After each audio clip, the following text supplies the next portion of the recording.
তাদেরকে যারা আমলিক করে বিভিন্ন জায়গায় অকারণ বিভিন্ন ধরনের খারাপি কাজ করেছে, তাদেরকে নিয়ে সে মিটিং করে কার্যক্রম পরিচালনা করার সিদ্ধান্ত নিচ্ছে। আমরা এর তীব্র নিন্দা জানাই এবং এই প্রশাসনের লোককে, এই নির্বাহী কর্মকর্তাকে তার সাজা এবং তার অপসারণ চাই।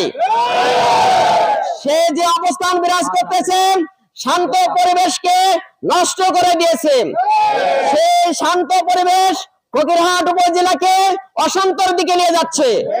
আমরা অনিত্য বিলম্বে তাদেরকে বলতে চাই, আপনি যে কার্যক্রম করছেন এটা সম্পূর্ণ আইন শৃঙ্খলা পরিপন্থী। সুতরাং সমস্ত দুর্নীতি অনিয়ম বিরুদ্ধে আমরা রুখে দাঁড়াবো ইনশাআল্লাহ, এবং যে কোনো সময় আমাদের প্রতিবাদ অব্যাহত গতিতে চলবে। যে কোনো ষড়যন্ত্র আসুক, আমরা সব ষড়যন্ত্র উপেক্ষা করে আমরা আমাদের যে নীতি সেই নীতি অটল থাকবো ইনশাআল্লাহ। আমরা চাই না বাংলাদেশ আর কখনো এই হানাদার বাহিনী মাথা চা দিয়ে উঠুক। সকলকে সেই আহ্বান রেখে আমি আমার কথা এখানে শেষ করছি। আল্লাহ হাফেজ। আসসালামু আলাইকুম রহমতুল্লাহ।